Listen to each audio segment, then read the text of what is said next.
पांडेश्वर थाना क्षेत्र के एक तृणमूल नेता और दूसरी तरफ अवैध बालू माफिया पर आम लोगों ने अंडों की बौछार की। बालू माफिया युधिष्ठिर घोष को 2002 के एक पुराने केस के वारंट के चलते गिरफ्तार किया गया। दूसरी तरफ नरेंद्र के एक करीबी निताई नीतू अधिकारी को 2026 के चुनाव में इलाके में आतंक फैलाने, धमकियां देने तथा बम विस्फोट के आरोप में गिरफ्तार किया गया।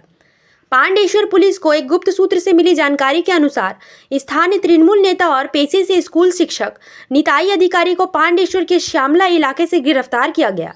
दोनों को पांडेश्वर पुलिस ने दुर्गापुर मजिस्ट्रेट कोर्ट में पेश किया। इस दौरान गुस्साई भीड़ ने पुलिस की गाड़ी में चढ़ाने के दौरान रास्ते में अंडे फेंककर विरोध प्रदर्शन किया।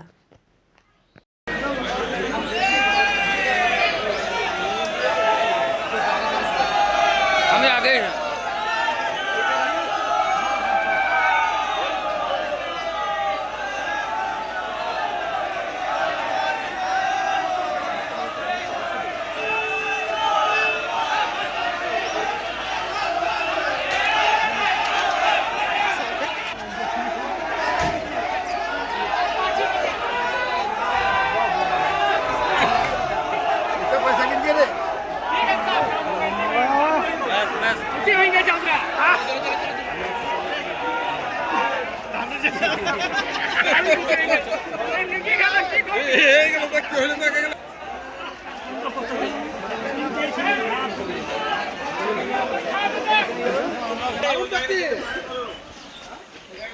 কাগজটা ভেতর পেছে ওদিক করে দেন, পেপারটা ওদিক করে দেন।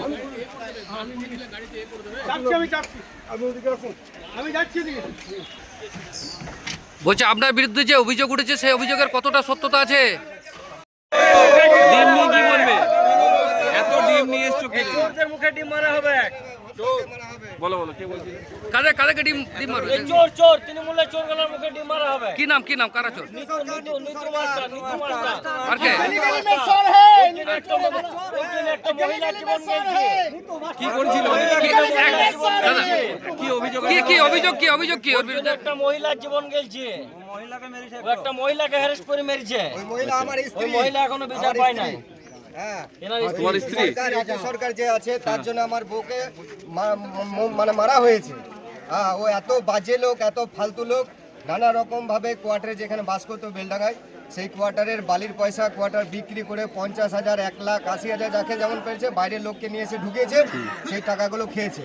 হ্যাঁ, আর সবকা থেকে থার্ড ক্লাসের লোক নিতু সরকার, ওকে আজকে ডিম দিয়ে আমরা ওকে সম্মান করবো। আপনি যে বলছেন না রাখছো, হ্যাঁ দাবি ওর শাস্তি হোক, আমরা এই চাই শাস্তি। বলছি কিভাবে মেরেছে? আপনি যে বলছেন মেরেছে কি? আমি ছিলাম না বাড়িতে তখন, ওকে একাই পেয়ে পুরো মানে হেনস্থা করেছে, থ্রেটনিং দিয়েছে, ধমকি দিয়েছে, বাড়ির সমস্ত কিছু তালা জোর করে তার কাছ থেকে চাবি খুলে পদে পুরো বাড়িটাকে ক্যামেরা করে এটা ওই কাণ্ড করেছে। এই ঘটনাটা কবে হয়েছে? কিভাবে মারা গিয়েছিল আপনি কি শুনেছিলেন? আমি শুনেছিলাম মেসেজে সুসাইড করেছে। মানে তাহলে কি ওই সুসাইড করতে পারে না? ওদের অত্যাচারের চাপে কি মারা গিয়েছিল? চাপে একটা নারীকে একাই পেয়ে বাড়িতে আমার ছেলেকে পুরোভাবে হ্যান্ডেল করেছিল, তাকে মদ খাইয়ে কিছু পয়সার লালসা দেখিয়ে তাকে শান্ত করেছিল। কে করেছিল এটা? কি প্রাক্তন বিধায়ক নিতু সরকার? আর তার সঙ্গে ওর তো প্রাক্তন বিধায়ক ছিল, এখন তাদের নাম আমি বলছি না। যে ভিডিওটা ভাইরাল হয়েছিল সেই টাইমে দুটো লোককে দেখা গেছিল। আপনার ছেলেকে দেখা গিয়েছিল প্রাক্তন বিধায়ক নরেন্দ্রনাথ চক্রবর্তীর পাশে বসে জিতেন্দ্র তেওয়ারির বিরুদ্ধে কথা বলতে। ওটা কি ওকে শেখানো হয়েছিল? ওকে সাজানো হয়েছিল। জিতেন তাওয়ারিকে যেটা বলেছিল আমার ছেলে যে আমার মায়ের মৃত্যুর দায়ী হচ্ছে জিতেন তাওয়ারি, কিন্তু দাদা সেই প্রসেসে যায়নি। দাদা এসেছিল একটা গরিব মানুষের কোনো কিছু যদি সরকারি সে কিছু পাওয়ার যোগ্যতা থাকে সেই প্রসেস নিয়ে এসেছিল।